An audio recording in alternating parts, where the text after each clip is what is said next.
अपने अंतरंग की बात को समझने के लिए, अनेकांत के मर्म को समझने के लिए स्याद्वाद, सापेक्षवाद क्या होता है, एकांत से अनेकांत की ओर कैसे जाते हैं, कुछ वर्णन यहाँ पर आएगा। तो हमें आत्मा को पाने के लिए बहिरात्मता से दूर होना पड़ेगा और अंतरात्मा बनने के बाद ही मोक्ष मार्ग शुरू होता है। और धीरे धीरे वह आत्मा से परमात्मा की ओर जाता है। तो देखिए, कहते हैं पर से अपनी ओर झांकना होगा, पर की ओर से लौट कर के अपनी ओर आना पड़ेगा।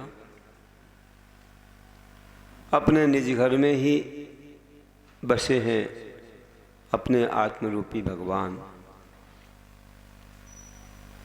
अनादिकाल से हम बाहर में ढूंढ रहे हैं, लेकिन बाहर नहीं मिले। हमारे तीर्थंकरों ने कहा, अब अंतर चक्षु बन जाओ। जब व्यवहार में आओ तो पंच परमेश्वरी को भजो, उनकी भक्ति करो। और मुनि बन के जब निश्चय में जाओ तो अपने अंतरंग में ही उसको खोजो, वहीं मिलेगा, बाहर कहीं मिलने वाला नहीं।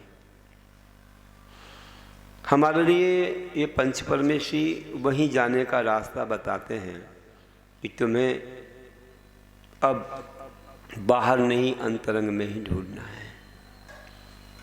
तो उन्होंने निश्चय और व्यवहार दोनों का कथन किया है। तो बाहर ढूंढने वाला बहिरात्मा है और अंतरंग में श्रद्धा रखने वाला अंतरात्मा है। कम से कम श्रद्धा तो रखे कि अंदर में ही मिलेगा, तो अंतरात्मा बन जाए। सम्यक दृष्टि बनना आवश्यक है। तो पर में भटके बहरा तम जो, रमे ही निज में अंतरात्म हो। पर में भटकता रहता बहरात्मा और निज में ही रमने वाला अंतरात्मा होता है।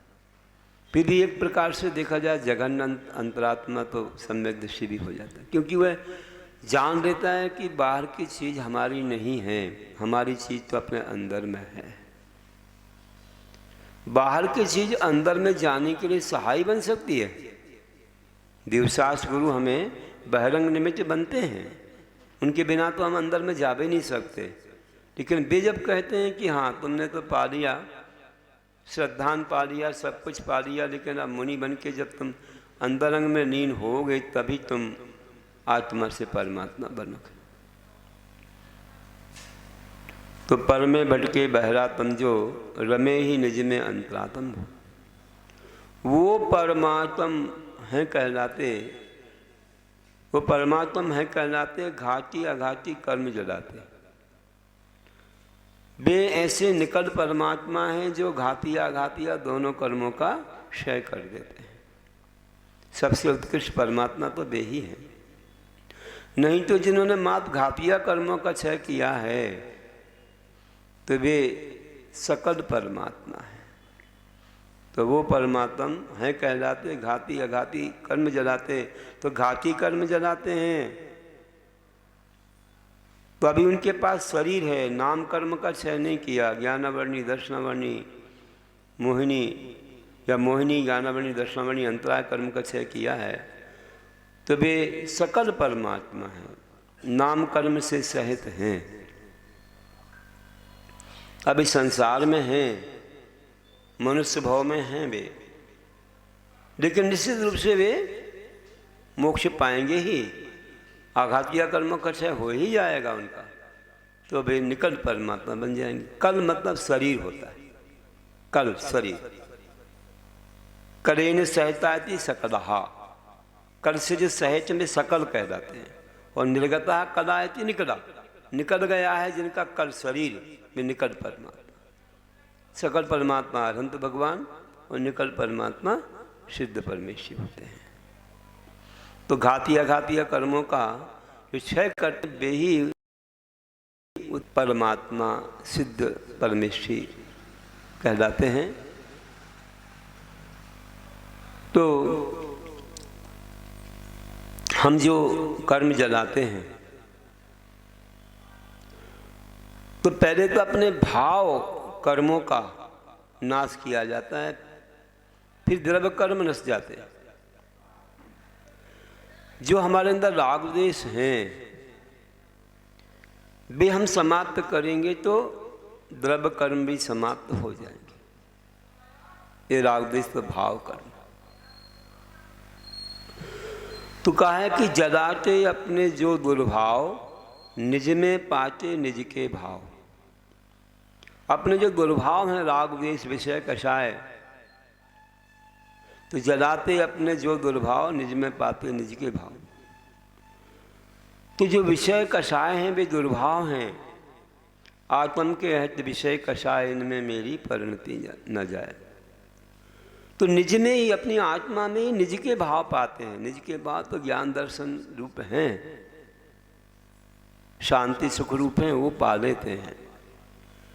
तो निज के भाव पाना हो तो दुर्भावों को छोड़ना पड़ेगा। जिसने राग द्वेष कामादिक जीते सब जग जान लिया, सब जीवों को मोक्ष मार्ग का निष्प्रय उपदेश दिया, अपन बोलते हैं। तो राग द्वेष कामादिक जीतने से ही सब जगत के जानने वाले वे परमात्मा बनते हैं, अनंत भगवान बनते हैं। तो केवल ज्ञानी हैं वे, और निज में आकर के अपने निज भावों को पा लेते, छायक भाव को पाने वाले ऐसे महान हैं। और कहते हैं कि आगे अपने भावों को जो याद करता है तो फिर प्रभाव गौण हो जाते हैं, अपने भाव भी प्रमुख हो जाते हैं। तो ये मुख्य गुण एक स्यादवाद है, ये अनिकांत है कि आज हम अनेकांत से ही सिद्धि कर पाते हैं।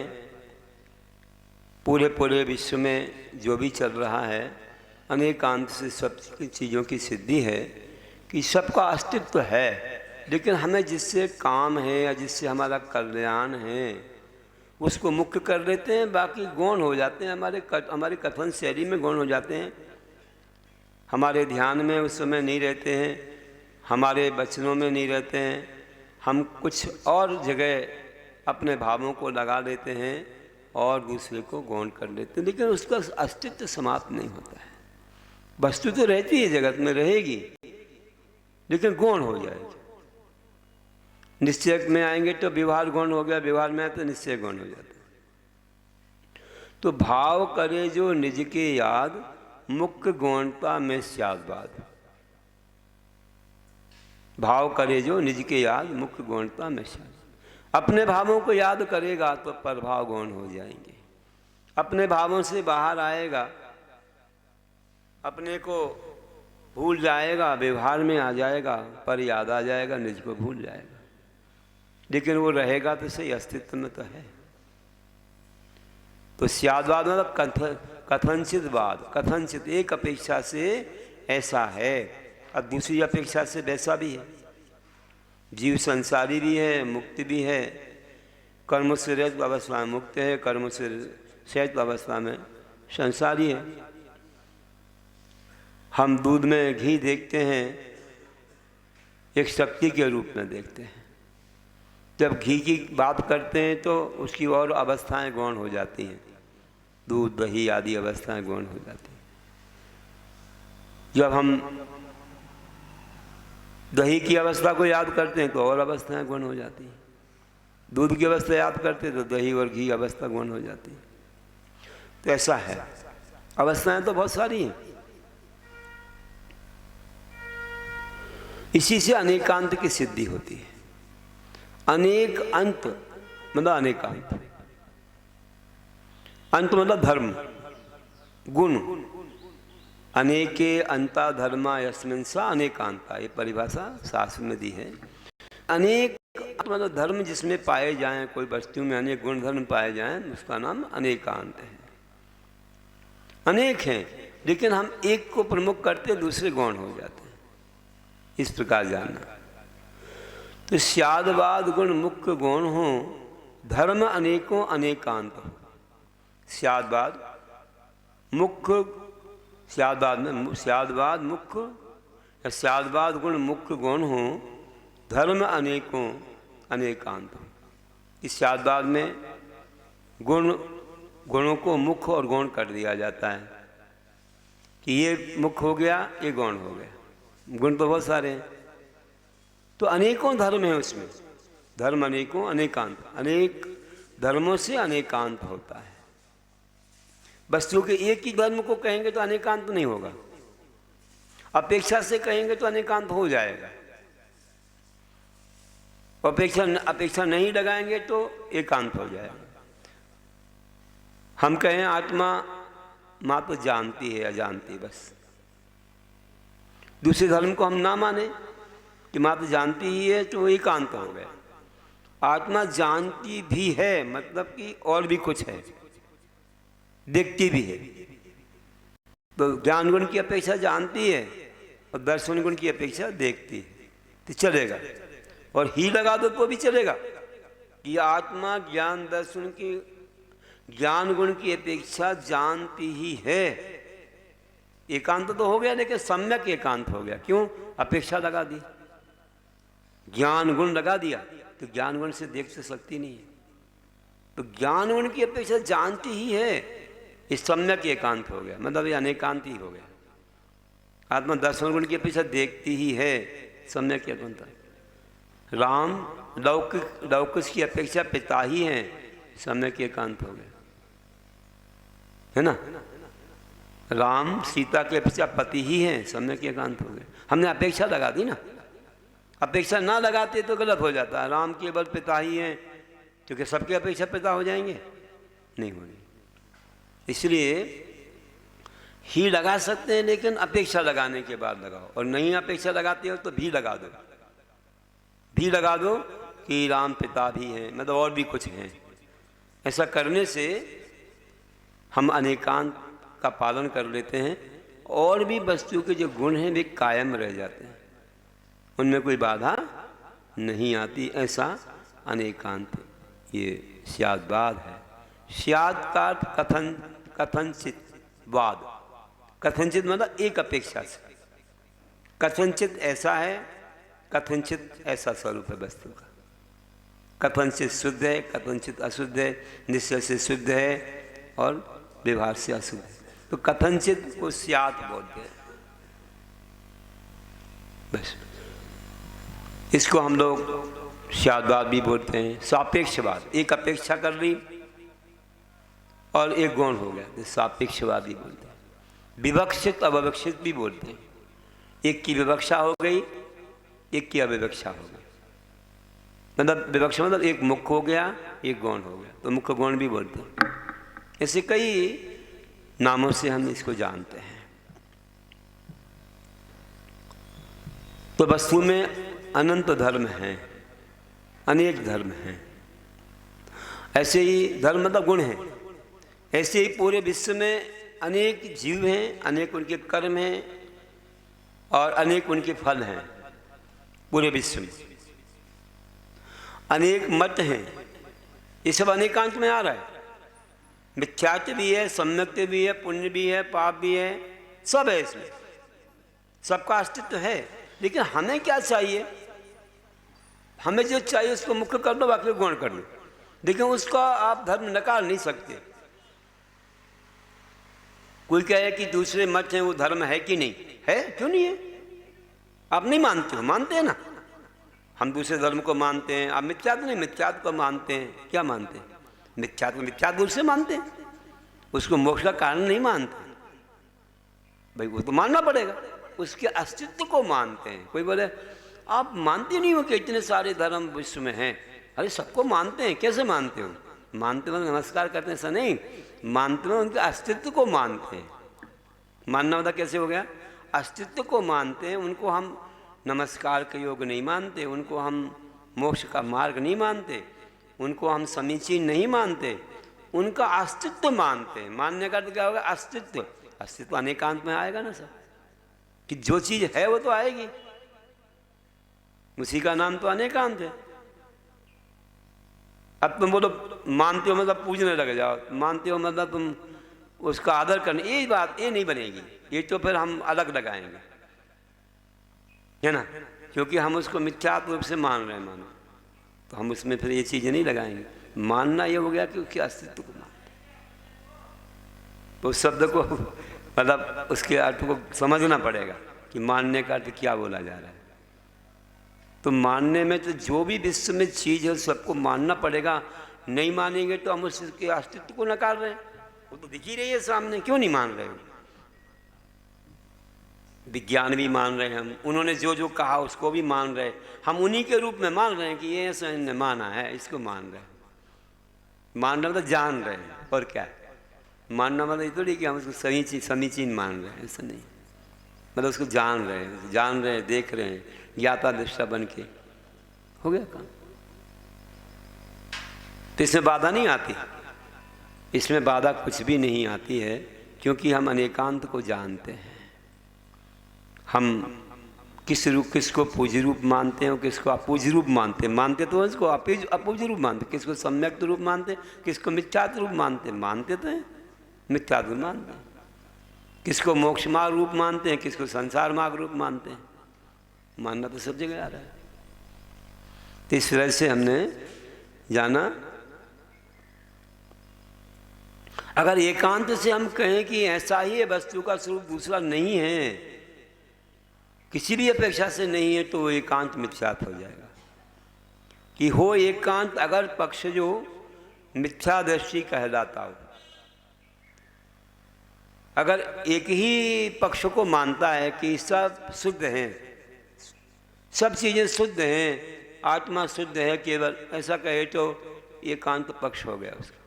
वो बोले निश्चय न से शुद्ध है, हाँ तो ठीक है भैया चल जाए, तो व्यवहार न से कैसी है? अशुद्ध है। निश्चय से शुद्ध मतलब निश्चय में किसी का संबंध नहीं होता। आत्मा शुद्ध आत्मा, कर्म नहीं आएंगे उसमें, कर्म कहने हैं तो भी कहने में नहीं आएंगे। जैसे एक्सरे है तो अंदर की चीज़ लेता, वो चमड़ी लेता ही नहीं है, तो एक्सरे के समान हो गया निश्चय। और कैमरा है तो बाहर की चीज़ लेता है, आपका सारा रूप सब कुछ लेगा वो। तो व्यवहार दूसरे को मतलब संबंध लेके चलता है कि जीव के साथ कर्म लेगा तो अशुद्ध हो गया।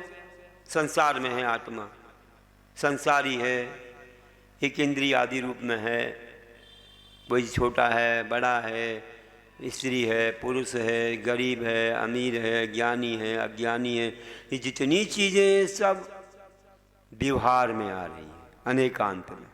सम्यक दृष्टि है, मिथ्या दृष्टि है, ये सारी चीज़ें व्यवहार में आती हैं। व्यवहार किया जाता है कि कौन कैसे है।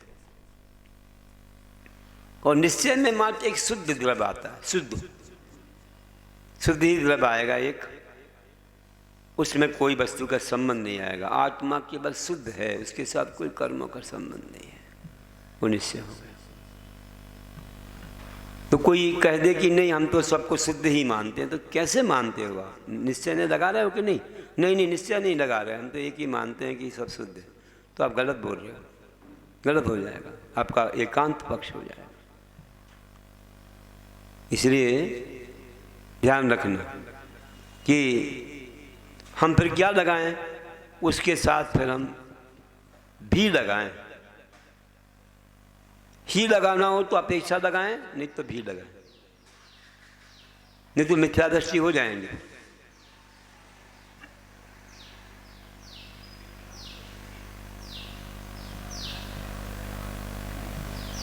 बड़ा जीव आ गया।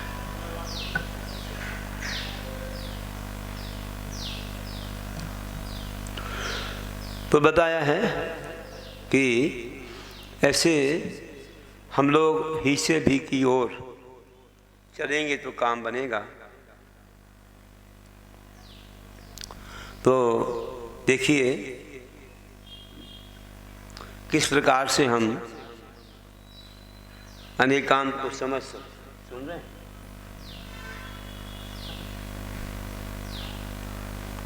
गुरु महाराज जी ने एक अच्छा दिया है, ही से भी की ओर यदि बढ़े सभी हम लोग, और 6 के आगे 3 हो विश्व शांति का योग। गुरु महाराज कहते हैं ही से भी की ओर यदि हम बढ़ेंगे तो विश्व शांति का योग होगा। 6 के पीछे 3 हो, ये 6 और 3 आपस में पूरक हो गए, एक दूसरे के सहाय पूरक हो गए, तो विश्व शांति का योग होगा, एक दूसरे के पूरक है। और 36 का आंकड़ा ऐसा है, एक दूसरे से बिल्कुल अपोजिट होते हैं, विपरीत होते हैं। तो उन्होंने कहा कि ही से भी की ओर, इसे ही लगाने में एकांत हो जाता है। हम ही बस से बोल, और हम भी बताइए, तो कोई और भी है अस्तित्व, किसी का और का भी अस्तित्व है तो भी लगा दो, जिससे अभिमान नहीं होगा और दूसरे का अस्तित्व भी सिद्ध होगा। इस तरह से होना चाहिए। कोई लिखा था कि वो होता तब भी के भीतर अनेकांश से होता है तर। कोई भी जो कथन होता है वो अगर भी के भीतर है तो अनेकांश से वह तर हो जाता है ना, भर जाता है। तो हमें भी लगाना चाहिए। तो कोई और भी वस्तु का अस्तित्व है कि हम निश्चय से हम शुद्ध भी हैं, लगा दो हम शुद्ध भी हैं, मतलब आप किसी एक अपेक्षा से अशुद्ध भी हो। निश्चय से शुद्ध हो तो व्यवहार से अशुद्ध भी हो, ऐसा बोलना चाहिए। आप बोलो कि हम पिता भी हैं, मतलब किसी की अपेक्षा पुत्र भी हो, है ना। हम ऑफिसर भी हैं, मतलब तुम कुछ और भी हो। अभी धर्म सभा में गए तो तुम श्रोता भी हो, और पूजा कर रहे हो तो पुजारी भी हो, और आहार दे रहे तो दाता भी हो, कितनी सारी चीज़ें हो। ये समझो भी होता है ना तो कई गुंजाइश रहती है, ये सब। और जो नए होते हैं उन नयों से वस्तु के एक पहलू को जान सकते हैं। एक जो अनेक गुण हैं, अनेकांत है ना, तो अनेक धर्मों को जानना हो, वस्तु के अनेक गुणों को, तो उसमें हमें क्या करना चाहिए? नयों का प्रयोग करना चाहिए। नयों के माध्यम से वस्तु के अंश अंश को जाने। तो सकला देशो प्रमाणाधीना और विकला देशो नयाधीना। प्रमाण में सकल सारा विश्व आ जाता है, जैसे केवल ज्ञान बोला तो वो सकल प्रमाण है ना, सकल प्रमाण रूप। और विकल्प क्या है? नए हैं, एक एक चीज को आप एक एक अंश को जान रहे हो। तो नयों का आधार लेना कि वस्तु कब कैसी है, किस अपेक्षा से कैसी है, ये नए बताते हैं। तो इन नयों से धीरे धीरे आप हर वस्तु के गुणों को जान सकते हो। तो अपन नए गए संग्रह व्यवहार आदि नयों को समझे थे, तो ये नए हमें बताते हैं कि वास्तव में आप अपने व्यवहार में क्या कर रहे हो। नए गमदम कहा था कि भाई जो है कोई काम एक शुरू कर रहे हो, अभी कुछ भी नहीं है, मान लीजिए तुम थाली को पहुँच रहे हो तो किसी ने पूछा क्या कर रहे हो? मैं पूजा कर रहा हूँ। अरे भाई थाली तो पहुँच रहे हो, अभी तो द्रव्य को जमा रहे हो, कहाँ पूजा कर रहे हो? तो मेरे पूजा करने का संकल्प है, तो मेरे इन भावों से मैंने व्यक्त किया आपको, मेरा संकल्प है, मैं उसी की तैयारी में लगा हूँ, तो मतलब उस कार्य को मैं संपन्न करूँगा ही, ये मेरा संकल्प है। संकल्प मात्र का ग्राही होता है नए गमन, कि वो कार्य मैं करूँगा, करना है, मैंने मन में ठान लिया है कि मुझे करना है, तो बस हो गया। तो तुम कहाँ जा रहे हो? मैंने मोक्ष जा रहा हूँ। घर जा रहे हो? मोक्ष जाने का? अरे घर जाऊँगा और वहाँ जा कर के मैं शुद्ध भोजन करूँगा, स्वाध्याय करूँगा, जाप देऊँगा, तैयारी करके महाराज जी के पास जाऊँगा, वहाँ धर्म सुनूँगा, वो जो व्रत नियम कहेंगे उसका पालन करूँगा, फिर सारे कर्मों को काटूँगा, फिर मोक्ष जाऊँगा। तो तुम क्या सोच रहे हो? मोक्ष नहीं जाऊँगा क्या? तो मोक्ष ही तो जा रहा हूँ, धीरे धीरे मोक्ष पद मिलता है, ऐसे थोड़ी कि एकदम आज इतना सब करूँगा तो ही अंत में फिर सारे कर्मों को काट के मोक्ष चला जाऊँ। तो मोक्ष ऐसे नहीं मिलेगा, इसकी तैयारी करने के लिए हमें इस प्रक्रिया अपनानी पड़ेगी। तो संकल्प मात्र को ग्रहण करे हुए उसका नैगम नय से कहना ठीक है। अगर कोई काटना चाहे, अरे तुम भी उसकी बातों में पढ़ते हो, संसार के काम में लगा, मोक्ष जा रहा है, तुम भी हाँ में लाते हो। अरे भैया नैगम नय में सब बताया है। नैगम नम कह रहा है कि उसका संकल्प है कि अब मैं मोक्ष के लिए सब कुछ करूँगा, जो करूँगा मेरा भाव, मेरा लक्ष्य है मोक्ष। तो ठीक है, नैगम नय से इसमें क्या है? अब संग्रह ने मैंने बताया था, यहाँ कौन बैठे हैं? हमने कहा मनुष्य बैठे हैं। कैसे कह रहे हैं आप? पुरुष हैं, स्त्रियां हैं, ये हैं, वो सब बैठे, आपने ऐसा कह दिया। अच्छा, मैंने संग्रह ने से बोला ना कि संग्रह में मनुष्य नहीं है क्या? ये भी मनुष्य, ये भी मनुष्य, सारे मनुष्य तो हैं। संग्रह ने से कह दिया। द्रव्य होते हैं, अब द्रव्य में 100 द्रव्य आ गए, जीव पुरुष धर्म धर्म आकाश काल सब आ गए, द्रव्य हैं यहाँ पर, ऐसा बोला। तो संग्रह ने से बोल दिया। अब व्यवहार ने से बोले तो भैया इतने पुरुष हैं, इतनी स्त्रियां हैं, इतने बच्चे हैं, इतने बड़े हैं, इतने वृद्ध हैं, इतने जवान हैं, अभी होगा व्यवहार में। तो अगर वस्तु के अंदर में जाना है तुम्हें, तो नयों का सहारा लोगे तो धीरे धीरे धीरे धीरे तुम वस्तु के अंतरंग को जान लोगे, एक एक आगे भेद करते करते करते।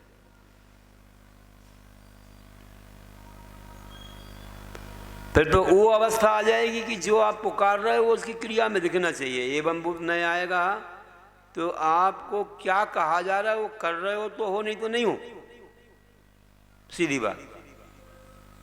अगर तुमको कुछ कहा कि तुम जज हो, मानो का न्यायाधीश हो, तो न्यायाधीश यहाँ नहीं हो। न्यायाधीश तो वहाँ हो जब तुम न्यायालय में बैठ के न्याय दे रहे हो। यहाँ पर न्यायाधीश नहीं हो। क्या का सम्मान कर रहे हो आप न्यायाधीश का? कहाँ है न्यायाधीश? यहाँ तो भक्त हैं। लेकिन उस अवस्था को याद करके तुम कर रहे हो, है ना? तो इस प्रकार से करने में कोई बाधा नहीं है। तो कह देते हैं ऐसा द्रव्य निक्षेप चलता है, भाव निक्षेप की बात अलग है। और कई लोग तो नाम के मात्र होते हैं, वो भी बोलना पड़ता है कि भैया बलवंत सिंह का सम्मान हो रहा है। अब बलवंत सिंह तो दुबला पतला तो है ना, कोई बोले क्या से नाम बोल रहे हैं आप, ऐसे बोलना चाहिए क्या? हाँ, तो ऐसे नहीं बोलना चाहिए आपको, दुर्बल सिंह बोल देना चाहिए। अरे भैया नाम रखा है, नाम में कोई बाधा नहीं है, नाम रखने की परंपरा है। किसी का महावीर रखो, किसी का अशोक रख दो, बड़े रोता रहे फिर भी अशोक है तो है, नाम है तो क्या है। तो नाम निक्षेप से गलत नहीं है, क्योंकि आगम में बताया है, इसलिए कोई इसका विरोध नहीं कर सकता। जो हंसेगा तो अज्ञानी है। क्यों हंस रहे हो? अब उसका नाम ही वैसे रखा है तो क्या करें? उसके माता पिता ने नाम निक्षेप से नाम रख दिया तो गलत थोड़ी है। किसी का सीता नाम रख दिया, तुम क्यों विरोध कर? सीता नाम निक्षेप है। ऐसे थोड़ी कि राम की पत्नी का नाम भी सीता होता है, नाम तो किसी का भी रख सकते। तो लोग जो है ना, जब तक अनेकांत को नहीं जानेंगे, नयों को नहीं जानेंगे। एक समय विरूढ़ नय है। समय विरूढ़ नय बोलता है कि लोक प्रचलन में जो आ गया उसको तुम मानो, भले उसमें वो क्रिया ना हो। शब्द नय बोलता है कि नहीं, जो शब्द कह रहे हो वैसे ही स्त्री तो स्त्री, पुरुष तो पुरुष, है ना। जो जिसके लिए प्रयोग में आता है वही सब आपको कहना पड़ेगा। जो अर्थ निकल रहा है उसी से चलना पड़ेगा आपको। गच्छति थी गो बोला तो जो चले वो गाय है, बैठी को गाय नहीं बोल सकते आप। और समय विरुद्ध न्याय बोलता है अरे बैठी को भी बोलते, चलती को बोलते, कहीं भी हो गाय तो गाय है। ये लोग प्रचलन है, तुम शब्द से कैसे अर्थ निकाल रहे? तो शब्द ने तो बोल, तो शब्द ने से ठीक है तुम्हारा, हम भी तो कह रहे हैं, हम कह रहे थे समय विरुद्ध न्याय से कह रहे हैं, इसमें क्या बात है? लड़ाई मत करो कि 7 न्याय होते हैं। उसने कहा आत्मा शुद्ध है तो चल निश्चय नहीं होगा, हम बोले अशुद्ध है, नहीं नहीं ये मत कहो। अरे व्यवहार न्याय से अशुद्ध है ना, व्यवहार न्याय कह रहा कर्मों से शायद अशुद्ध है, तो झगड़ा क्यों कर रहे हो? अब झगड़ा करते हैं, नहीं नहीं हम ऐसा मानते नहीं, हमेशा तो दूसरे को नकारो मत, तुम मानते तुम्हारा न्याय होगा, लेकिन ये भी कहो कि दूसरा भी न्याय होता है, और नहीं मानोगे तो मिथ्यादर्शी हो गए, मिथ्यादर्शी हो गए तुम ये कहो कि हमने इस न्याय से माना, दूसरा भी न्याय है, वो भी सही है, वो भी सही है, तुम कौन से न्याय से कह रहे भैया? ठीक है, इस बात को जानना चाहिए। अब वही तो हम लोग सुनाते हैं, तो तरहों धर्मों से पूरक ने अंश अंश के ग्राहक होने, तरहों धर्मों से पूरक ने, तो वे धर्मों से पूरक ने जो हैं वे धर्म से तर होते हैं, उनमें अनेकांत के सारे विषय होते हैं, सब पक्ष होते हैं, अंश अंश के ग्राहक होते हैं, एक एक चीज़ को वे अलग अलग पार्ट को अलग अलग ढंग से जानेंगे, उन्हीं को हम लोग नए बोलते हैं। इस प्रकार से जानना चाहिए। तो समझो, तो हम लोग अगर ऐसा मानेंगे तभी हम इस संसार से पार हो पाएंगे, नहीं तो पार नहीं हो पाएंगे। हमको एक एक पहलू को जानना।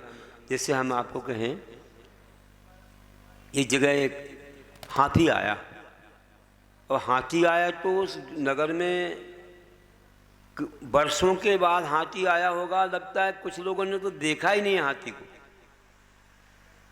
और कुछ ने देखा तो देख लिया चुपचाप, लेकिन वहाँ 4 अंधे भी थे, गांव के आजू बाजू रहते थे, तो चारों के 4 एक जगह इकट्ठे हो गए। अब हाथी आया और कभी भी उनने हाथी को देखा नहीं, अंधों ने तो कहाँ देखा। तो 4 अंधे बोले हम भी हाथी देखने आए। अब क्या किया, एक ने हाथी की पीठ पर हाथ रखा, और ये बोले देख लिया हाथी, देख लिया देख लिया देख लिया। हाथी तो दीवार जैसा होता है। अब धारणा बन गई उनकी, ये सब देखा, अरे दीवार जैसा होता है। फिर एक ने क्या किया, एक ने हाथी के पैर को छुआ, ऐसा ऐसा छुआ, और ये हाथी तो पेड़ जैसा होता है, दरदरा वैसे ही लगता है। धारणा बन गई। चलो, अब एक ने हाथी के कान को पकड़ा, ऐसा पकड़ा, देखा अरे ये तो सूपा जैसा लग रहा है, हाथी तो सूपा जैसा होता है। धारणा बन गई। एक ने पूंछ को छुआ, अच्छे कड़क कड़क बाल थे उसके, और ये हाथी तो झाड़ू जैसा होता है। अभी जाना मैंने हाथी, अब देख लिया मैंने हाथी, उनको दिखता तो था नहीं, छू करके जान लिया। अब चारों के 4 देखो भाग्य से कि दुर्भाग्य से एक जगह बैठ गए। एक तो दुर्भाग्य, फिर भाग्य भी जग गए। पहले दुर्भाग्य, अब बैठ गए, बोले आज तो मजा आ गया। बोले क्या मजा आ गया? हाथी देख लिया हमने। देख लिया? कैसा था हाथी? अरे भैया क्या बताएं, हाथी आज देखने को मिला, मैंने कभी देखा ही नहीं था। कैसा था? अरे वो मैंने छुआ ना, दीवार जैसा था। ये मूर्ख, दीवार जैसा बोलता है, मैंने स्वयं छुआ है, पेड़ जैसा होता है। मैंने छुआ ना, पेड़ जैसा था। नहीं नहीं ऐसा नहीं है, मैंने देखा वो तो दीवार जैसा था। तीसरा बोला नहीं नहीं तुम कुछ नहीं जानते हो, मैंने देखा है, हाथी तो सूपा जैसा, तो सूपा जैसा होता है। चौथा बोला है तुम कुछ नहीं जानते हो, मैंने देखा, अपने हाथों से देखा, छू करके देखा, हाथी तो झाड़ू जैसा होता है। सब बोले ऐसा नहीं होता है हाथी, तुम कुछ नहीं जानते हो, हमने देखा। सब अपनी अपनी बातें कहने लगे। अब चारों में ऐसा होता, वैसा होता, ऐसा नहीं वैसा नहीं, बहुत झगड़ा होने लग गया। मारा मारी पर आ रहे थे, इतने में एक ज्ञानी आ गए। बोले भैया क्या हो रहा है, क्यों झगड़ रहे हो? अरे बोले मान ही नहीं रहे, मैंने हाथी देखा है ऐसा होता है। तुमने कहाँ से देखा है? बोले अब आँखें तो है नहीं हमारी, हमने छू के देखा। तो कैसे देखा? तो बोले मैंने देखा, हाथों से टटोल के देखा तो हाथी तो दीवार जैसा लगा। दूसरा बोला नहीं नहीं हमने पेड़ जैसा देखा। तीसरा बोला नहीं हमने देखा सूपा जैसा। चौथा बोला हमने झाड़ू जैसा। तो झगड़ क्यों रहे हो?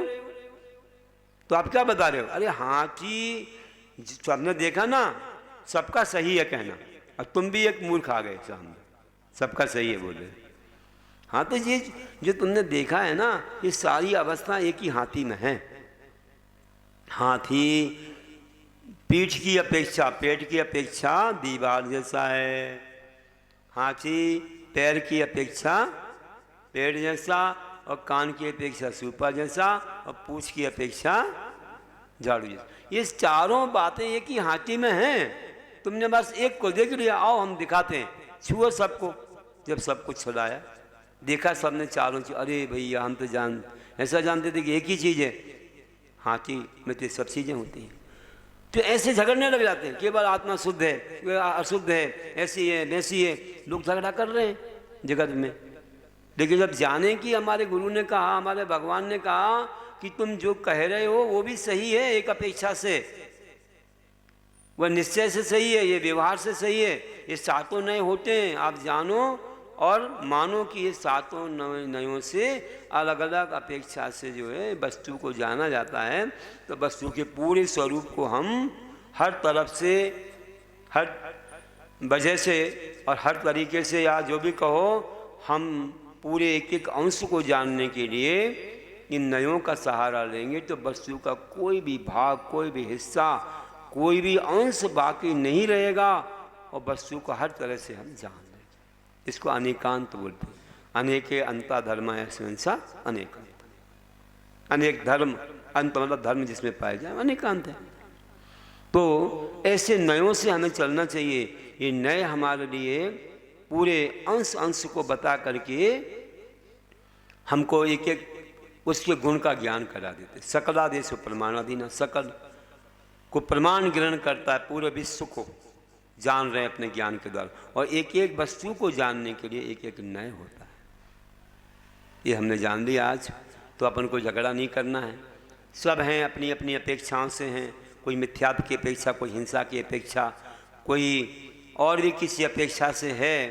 तो है जगत में है, वो भी है, बस इतना मान लिया अनेकांत है। बस वो हमारे लिए हितकारी नहीं है, वो सम्यक तो नहीं है, वो मोक्ष मार्ग नहीं है।